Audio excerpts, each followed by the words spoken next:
If you think things are under control, it's a huge mistake. If you're unable to be a part of the team, you're pretty alone as a CEO. There's that saying, isn't there? It's lonely at the top. Most of the time, I was dealing with projects no one else wanted to do. Actually, I was a CEO, the CTO, the COO, and the CHRO. Quite difficult times. My advice would be to everyone, don't do that all the time because you will screw up your family. Welcome to another episode of In the Passenger Seat with Fields and Rudd. Today, we are joined by the CEO of JOYNEXT, Mr. Stavros Mitrakis.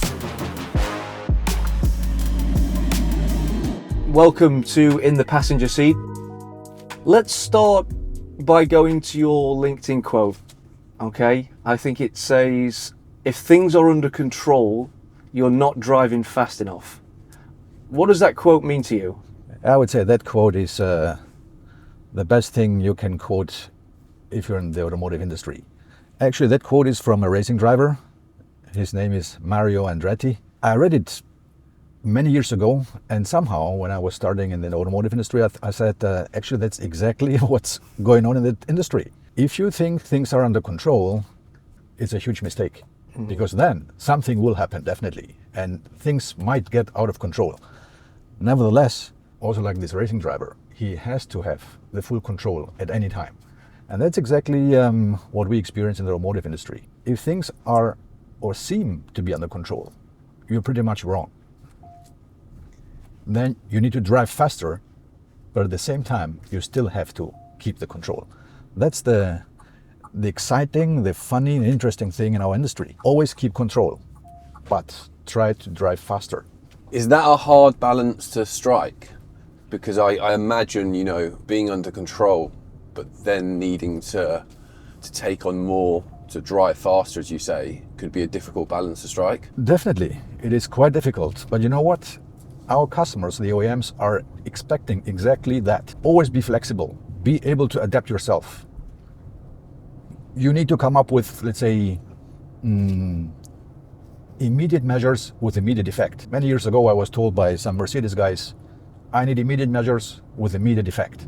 That means you need to drive faster. You need to keep things under control. But the thing is, you need to get your teams running faster, at the same time keeping the control. It's a quite difficult balance, I have to say. Quite difficult. Driving faster could cause more mistakes, accidents. And that's exactly the balance you need to keep between driving fast, avoid accidents, keep things under control, make company happy and customer happy. That's it. How do you convey that to your team? Well, that's something I would call hands-on mentality, full support, be able to inspire people. And as I said, the hands-on thing is most important. If you just delegate and tell the team you need to move faster, very difficult to get the buy-in from the team. So in my past 26 plus years, I have to say, I was always this hands-on guy. I remember very well being in the middle of, let's say, huge difficulties in, let's say, projects in bad shape, where you're even troubleshooting bugs with the team until early morning, being happy at the end that you find a bug fix for this showstopper, we call it. That is trying to motivate the team, get their buy-in, then you can bring difficult things into reality. Is that something that you think just comes from you within? You're quite a hands-on leader anyway? Or do you think it's something that, as you've progressed in your career, you've adapted and changed to become this? Well, I never forgot my roots, where I'm coming from. So I think in 1999, I started to get in touch with automotive industry. And my bosses at that time had big trust in me. They were convinced in my skills. And many times, I found myself in being pretty alone in trying to solve a big issue. And I was quite happy that people supported me at that time.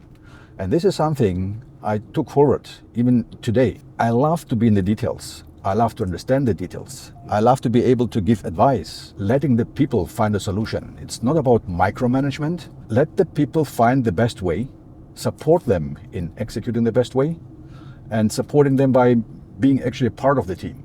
It is a quite difficult balance, saying you're the CEO, you should take care about much more, let's say, important things.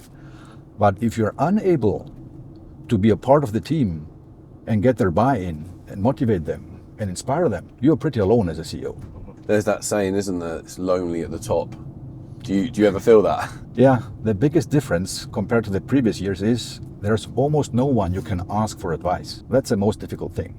I mean, you have to take decisions every day. Based on what? Based on a gut feeling, based on facts and figures. Actually, it's a mix of everything. You should be brave enough to take a strong decision, even quick decisions. But you should be smart enough to involve your team, balance between different options, and then hopefully take the right decision. But again, you're pretty alone. Is that scary? Sometimes it's scary because if you consider that a wrong decision could cause a huge impact politically, financially, this decision could be sustainably bad. Yeah. Then there are some nights lying in bed thinking deeply about that decision. But on the other hand, exactly you have to take a decision because teams, company is waiting for a decision. Yeah. So I think over the years, you learn to trust yourself, to become more confident in what you're doing, what you're deciding, and you always have to rely on a good team. That's the thing all about. If you do not have the team behind you and you do not have the buy-in, being alone and taking decisions is even more difficult. You mentioned there about 1999, starting early in the automotive industry. What is your background then, Stavros? Born and raised in Germany? Yeah, Stavros Mitrakis. That's a pretty much Greek name, 100%. So my parents came here end of the 60s. I was born in Stuttgart. I grew up nearby Stuttgart. Actually, it's called Zuffenhausen, which is, the gravity center of Porsche, actually. I spent there 20 years. Then I started studies in Reutlingen, another small village in the Swabian area of southern Germany. And I studied automation engineering. At that time, we were, I think, 7 or 8 nerds. I really would say we were nerds. It was a pretty non-interesting study. At that time, we were thinking we're going to revolutionize the world by using machines, robots, and no human beings will be required anymore. That was a dream at that time about automation engineering. The fact or the reality was I was dealing a lot with software and software development. And by accident, I got in touch with a company called CAA. They were doing mainly weather forecast simulations for some famous TV channels in Germany. So it was all about HMI and graphics. And by accident, we had also some smaller projects with a company called Harman. They were doing HMI for, let's say, the very first infotainment systems. And that was my first touch point with automotive industry, HMI, infotainment systems. And from that time on, I was somehow stuck. So I spent my entire career so far in automotive industry dealing with infotainment, connectivity, ADAS, body electronics. Ever considered coming away from the product area? Staying within automotive but moving to a different product niche? You mean stay in the automotive industry? Yeah, but focusing on a different product area, not infotainment, connectivity, something else completely different? Honestly, no. No? Of course, there are many alternatives, but I would say this is, I call it colorful Nintendo environment. Yeah, it is super exciting, it's super interesting, it's changing very fast. So I would say every few years you have a complete new, let's say, trend, architecture, technology you can use, you have to use. And that was the most interesting thing about that. So never thought about, going into engine development or chassis or stuff like that. Interesting, but I never thought about that. However, if someone is in that industry, I would not believe if there's not someone saying that there were some times or maybe occasions where they were thinking about quitting that industry. I'm saying that because there were times in my career where you said, why I'm doing that? Why you spend so much energy, blood, sweat, spare time to always be successful in that industry, which can be really, really painful. But at the end, I have to say, with the company, with the team, with the customers, we always found a way how to overcome the difficulties in a collaborative way. And at the end, that was always the satisfaction you had at the end. Even if we were facing really difficult times. Had you ever been tempted to leave the industry as a whole, so completely leave the automotive industry and go into something completely different? Yeah, that's what I'm saying. Okay. There were days or weeks or months where you say, get out of here. Yeah. Not just infotainment, just get out of automotive. Get out of automotive. Yeah. Too tough, too harsh, too big competition, price war, quality issues, field issues. But on the other side, that's the interesting part. Yeah. That's exactly the interesting part. And you know what? My initials, my initials? SM. SM. Yeah. Sometimes it's about loving the pain, being a bit sadomasochistic. That's why it's SM. Yeah. Actually, I'm dedicated to that. Yeah. With all of that, Stavros, what is it that, because I know we were going back there to 25 years ago, starting as a software developer, bringing it and fast forwarding all the way forward to today, what is it that still drives you right now? It's the excitement, I have to say. It's this ever-changing technology. It's you always need to adapt yourself.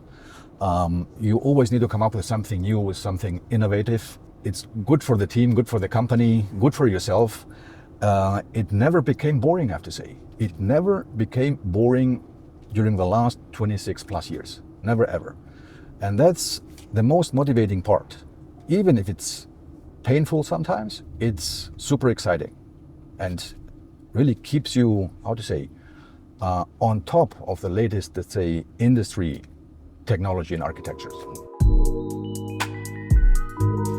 So Stavros, fast forwarding to today, you're in the CEO position that you've been in for 8.5 years. What does a typical day in the life of a CEO of JOYNEXT look like? Yeah, good question. Over the past 8.5 years being a CEO at JOYNEXT, things changed several times. At the beginning, I was responsible for several roles. I had to do some organizational changes, means actually I was a CEO, the CTO, the COO, and the CHRO. Quite difficult times, trying to reorganize and reshape the whole company. At the same time, we had difficult projects going on, projects in execution with our most important customers, especially Volkswagen at that time. Actually, you had to do all these tasks in parallel, every day, actually 7 days a week, I have to say. Over the past few years, because we grew, we became more successful with more projects, more customers, more diversified, more complex matrix organization. We hired a CTO, we hired a COO. I have good guys in HR. I have good guys in purchasing, industrialization, in quality. I can fully trust on them. And this is where I can, for example, do things like that today. Sitting in a car with you guys, doing an interview. Would have been impossible in the past, I have to say. Another most important thing is that you should go out, be a kind of, let's say, a foreign minister of the company. Promote the company, talk to customers, talk to potential customers, visit fairs, exhibitions, congresses. Sounds easy. Isn't that easy? Still consumes time, because this is time, precious time, you have to cut from your daily business, because there are still escalations going on, customers requesting commitment of the highest level. Love to do that, but it is eating up your time. So in a nutshell, much better meanwhile, compared to the really loaded and difficult times in the past. And we can focus on important things. Would you say that's a really important step to being a successful CEO, is having the right people beneath you? So the right COO, CHRO, CFO, etc. This is crucial, I would say. I told you that I had to do some reorganizations at the very beginning. This is because there were some, let's say, old habits, I would call them. We needed to change rapidly. And this is what I did. If you cannot trust your team, as I said before, as a CEO, you are pretty alone. You are pretty alone. You still can take decisions because you're the CEO, but the decisions should be backed by your team. You should get their buy-in. You should listen to them because I could overrule everyone, but it doesn't make too much sense. Yeah? Get the team involved, delegate things. Let your peers, let the chiefs, let the senior managers, let the directors decide on their own. You have to, find the right relationship with them. Yeah? It's always a balance. Let the team decide. Do not micromanage them, but doing so requires huge trust in the team and in the individuals. That's most important. What's the mission now for JOYNEXT? We did pretty well during the past 8 years. I told you we had one single customer at the beginning, which was Volkswagen. We are very happy about that. Relationship is still very good. We managed to get some more customers like Stellantis, BMW in Europe, but also in China with NIO and BYD. We have some good customers there. So most important now is sustain the business we have with them, extend our product portfolio. We started from infotainment, came to connectivity, are now in the ADAS industry, smart cameras, body electronics. So it means keep the current business, grow in the other areas, diversify through more customers. That's the key. That's the key task we have, let's say, since a couple of years, and which will be the key in the coming years, because times are quite difficult these days in the automotive industry. What is the most difficult part out of all those things you mentioned there? Growth, diversity, managing your current clients. What's the most difficult part in today's market? Growth is always difficult, but currently we are hit, I would say, since 2 years now, 2 years roughly, with a very difficult price down spiral. I don't want to be disrespectful, but all started in China. They are very innovative. They are ahead of the rest of the world regarding innovation, regarding pioneering even. It's quite difficult to compete with the current industry, with the current, suppliers, especially in China. And due to the price down spiral, the rest of the world had to adapt itself. So everyone is talking about saving cost, getting the most, cost-efficient solution, at the same time be the most innovative one, the fastest one. And this is a quite difficult combination. It's a quite difficult mix of everything. So growing means you need to be cost competitive. You need to have the best technology in place. You need to be a very good innovator to distinguish yourself from others. That's a difficult mix. And with the team in Dresden, Germany, and the team in China, I would say we are in a pretty good position, being able to use, I call it the Chinese flexibility and Chinese speed, with German track record and German, engineering thinking, and combine all these, skills in order to actually be better than the big ones. I mean, who's JOYNEXT? A few years ago, no one had an idea who's JOYNEXT. Meanwhile, I think we are quite respected. And still, we always need to be faster, better, nicer, cheaper, in order to stay ahead of the big ones. You were talking there a little bit, Stavros, about the expansion of your customer portfolio and your business. What are the main differences between supporting Chinese OEMs and European OEMs? I would say the most visible difference is you need to be much more flexible in China. We have customers where we calculate a business case. It can happen that the business case means the volume of the business case is cut by half or even more. We had cases where the customer even canceled the whole program after 1-2 years even. You will have a hard time as a company to be compensated with the cancellation cost or even get your bills paid. This would barely happen in Europe. A few years ago, I was thinking that this price war thing is more related to China. However, meanwhile, I can say the price war is a global thing, definitely a global thing. Meanwhile, another big difference I would say is, although we are slowly catching up in Europe and the rest of the world, I have to say in China, you're thinking in much more shorter development cycles. I give an example. We have customers, we can come up with an architecture, and it could happen that it is outdated within a year already. But it also can happen that you design an architecture, you come up with the hardware, it has its SOP already after 18 months, and right after the next car line or the next car they bring up, there's already a different architecture in the car. Completely different architecture, which was pretty uncommon in Europe during past years.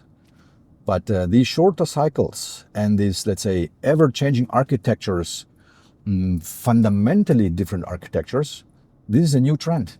Yeah, we don't talk about cycles of 4 to 5 years. We talk about cycles maximum 2 or 3 years even. Sounds pretty weird, but that's a new reality, I have to say.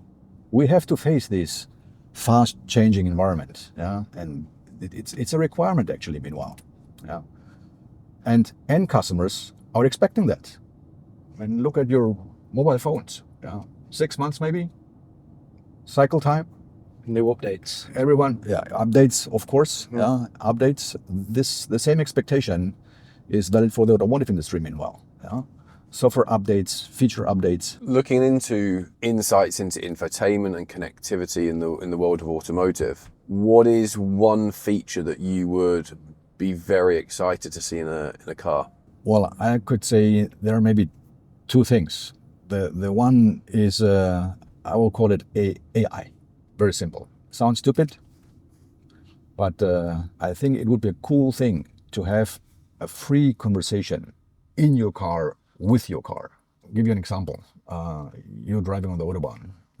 I need to drive, when I commute, I need to drive 550 kilometers from Dresden to Stuttgart. You can listen to your radio, you can listen to podcasts, whatever, but how about having a real conversation with Mrs. AI in your car? That would be pretty fun, interesting. Maybe there would be even a learning factor. I like, for example, to learn new languages. I could try with a stupid, let's say, language, how is it called? Like an app, like Duolingo? Yeah, like an app. Yeah. Or have a much smarter conversation, a bidirectional conversation with an AI, learning that new language. For me personally, that would be a cool feature. I am not the one saying that I would like to have some games in the car or try WeChat or WhatsApp in the car all the time. It's about distraction, which is also a difficult thing in the car. But AI, I would say, this is the next feature. Even if I don't know what could arise from that AI thing, I think many good things can arise from there. And the second item I want to mention, features on demand, I have to say. It's a pretty cool thing. It came up during the past years, I would say. Not sure if is this affordable for an OEM. Like, for example, tick in a box and you have a head-up display functionality in your car. Or seat heater. Or special features in your climate control. That would be pretty cool. So most of the things are prepared, pre-equipped, and as a customer you can freely choose after you have purchased your car. This is actually what we're doing with our mobile phones. Yeah, just add new features by spending a few bucks. Again, could be quite difficult for the automotive industry, spending a few bucks on sophisticated features, but that would be a cool thing. I think this will become more and more common. That's my gut feeling. So Stavros, we were talking a little bit about your journey from software developer 25 years ago through to a CEO as of today. You get CEOs who come from all different walks of life. You'll get a lot of people who come from an operations background. A lot of people come from a sales background. How do you think it benefits you as a CEO today, coming from a strong technical and R&D background? As said before, you should never forget your roots, where you're coming from. So I think during the past 26 plus years, I went through almost everything. Different positions, by the way. Started as a software developer. This makes you understand much better about the challenges, difficulties teams may encounter. This gives you a certain, let's say, feeling on how to treat them, how to deal with it, how to motivate them, how to inspire them. Being, let's say, a part of the solution, not only a part of the problem. That's, I think, the most important lesson I learned over the past years, I have to say, from the very beginning. I needed a lot of supporters. I had a lot of supporters. People who trusted in me, who believed in me, who gave me the freedom to come up with my own ideas. And that's what I'm carrying further, I have to say. Means how I treat people, how I treat teams in a respectful way with no micromanagement, but giving the freedom they need, listening and jointly take decisions. Did you also have doubters? You spoke there a lot about people who believed in you, who were around you, supported you. Did you have people who were doubting your move from Panasonic R&D director then going to be a CEO? Well, believe me, they are not only supporters in your life. I had a lot of doubters, I have to say. I'll give you an example. I cannot remember when I took on a task or a project or responsibility which was easy. Maybe again, due to my initials. SM, always take the difficult way. Never the direct direction. Always going around. Yeah. And most of the time, I was dealing with projects no one else wanted to do, or projects which were already openly spoken in deep shit. So means try to make gold out of a brown mass. And that's what I was dealing all the time from my very first day in automotive industry. And there were many doubters saying, you know what, you took on this responsibility, you won't be successful, believe me. And that actually gave me even more motivation to say, you know what, I prove you're wrong. It's painful, of course. It's eating up a lot of your personal life. My advice would be to everyone, don't do that all the time, because you will screw up your family, I have to say. That's what happened to me, unfortunately. Still, I will do everything the same way I did in the past. Again, however, you need to find the right balance. Yeah, keep yourself motivated. Do not trust doubters.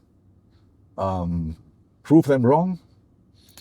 And you should motivate yourself by even small successes. A small success should be enough energy and motivation to go on to the next step. That's actually how I became, let's say, a CEO at the end. I mean, there is no, let's say, real way how to become a CEO. You learn, you grow, you need supporters who trust in you, who give you the chance to become a CEO. And that's what happened with JOYNEXT 8.5 years ago. Have you found it difficult to maintain that work-life balance? Yes. If I should decide certain things in my life again, I should take a slightly different decision or a different way. Most of the time, I really spend on business. Really, I have to say. My wife was supporting me very much. However, I think at the end, I didn't give back enough, I have to say. So I was focusing on business. I was focusing on dealing with problems, challenges, solving them, be happy. Of course, I was a kind of a role model for my kids. They are also working very hard, I have to say. But I keep telling them, take care of your work-life balance. And I mean it, work-life balance. It's not like these prejudices we hear today from the Gen Z. Yeah, they only talk about balance, not work. This is at the life side. Yeah. Right. But really, it is worth to really think about what's your personal right way to keep the right work-life balance. As I said, I'm glad to be where I am. It's still not easy, but I'm happy, I'm motivated. I strongly support the team. I spend a lot of energy and time and blood and sweat in the company in order to grow and become more successful. I don't know what will happen tomorrow or the day after. That's the exciting part. Keep on going. Yeah. Is there a personal goal for you outside of work? Outside of work? Yeah, nice question. I was concerned you're going to ask that question. When I was with Japanese and US companies, everyone told me, man, you need to play golf. I said, well, I have no idea how to manage that. And the Germans used to say, I do not have time for that. Mm-hmm. And then I was told by an older guy, I know since many years, who was supporting me a lot. He's an HR guy. He said, Mitrakis, no one in the world owns time. So don't tell me you have no time, because you anyway have no time. You have to take your time. anyone in the universe has to take time in order to spend time on something. He was right. Yeah. So actually, I didn't manage to start golf. I spent my time with traveling during holidays, enjoying good food with friends, and going to the gym. This time is pretty important and very precious to me. Yeah. This is somehow calming you down, yeah, where you gain energy from for the next challenge, actually. Would you have been any good at golf? Well, I should say I'm a natural talent. So maybe. I tried tennis a couple of times, and the instructor told me, "Hey man, you're quite talented." And I said, "Well, it's too late. I need to go back to work." But looks like regarding sports, I'm not too bad. I would have loved to try it much more. I tried football, tennis, table tennis, basketball, but I was a young guy. Yeah.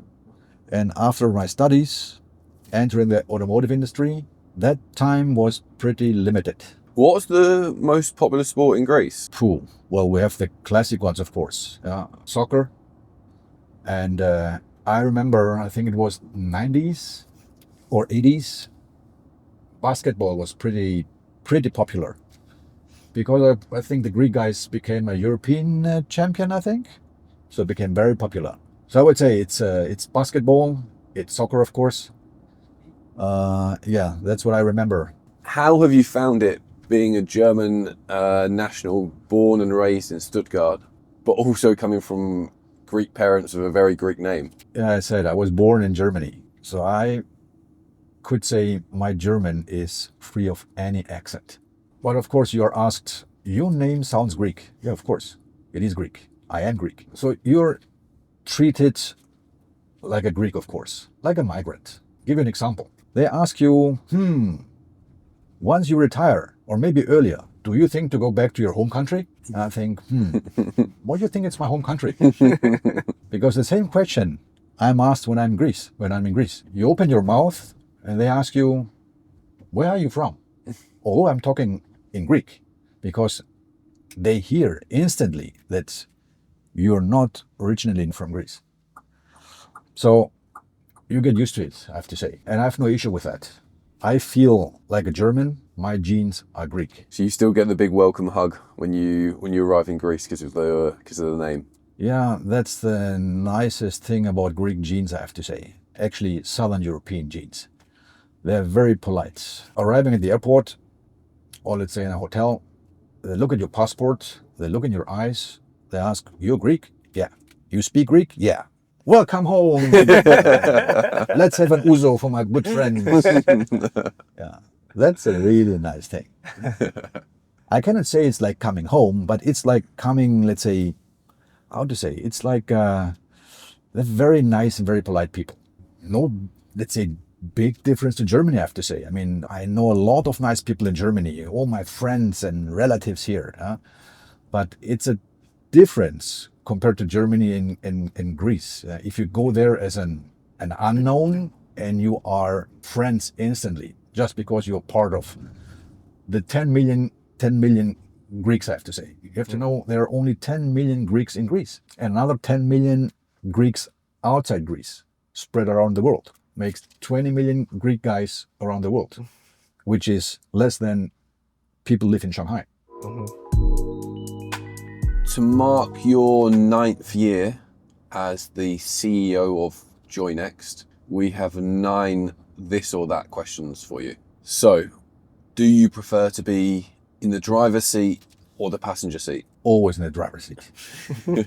Sorry to say that. Especially while Dan's driving.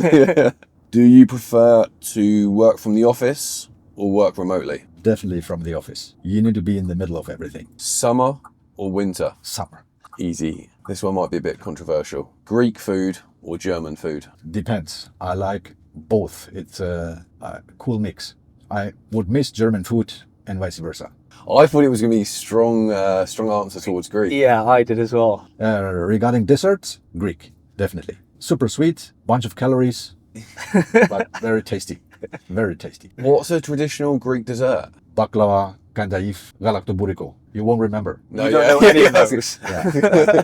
If you're there, try it. I think you will have all 3 of them. We'll remember that next time. Are you more creative or more logical? Well, my creativity is very often based on logic, but I tend to be a logical guy. That's what all the tests resulted in. Has that changed over the years? Yes, I became more logical. If I'm honest, I have to say it depends on the situation. Sometimes you need to take very quick logic decisions. Sometimes you need to be very creative. Even if you don't know if this decision could be the wrong one. But creativity usually is something coming from, let's say, kind of a gut feeling. Working independently or working as part of the team? Being part of the team. At least in my position, I wouldn't know how to work completely independent. Would be easy to do so, but would not lead to a success implicitly. Be the underdog or be the favorite? Well, the most interesting thing is to be the underdog and become the favorite. Yeah, that's something I like. Be the unexpected. Work for a startup or work for an established business? I would love to work for a startup. That's something that changed during my career, I have to say. Meanwhile, I'm fine to work with a kind of an established business. However, after all these years where you've gained experience and let's say you know the industry quite well, I would say, it would be quite interesting to be with a startup or a startup-like company. Final one, white wine or red wine? Red wine regarding the, let's say, the diversity, while white wine I prefer during, let's say, sunny days, sitting somewhere outside, while in the evening, it's red wine, I have to say. So Stavros, we're coming to the end of our journey today. We always finish each episode with the same question. Who would you like to see in the Fields and Rudd passenger seat next time? Nice question. There would be many, but looking back to my career, having spent many years with Harman, years with Panasonic, it would be quite interesting to listen, hear, and see how these executives see their business, see the business trend. That would be quite interesting, I have to say. They are competitors, of course, but maybe that's the interesting part. Talking about their view on the industry, on the trends, on where we will be maybe in 10 to 15 years in the automotive industry. That would be quite interesting.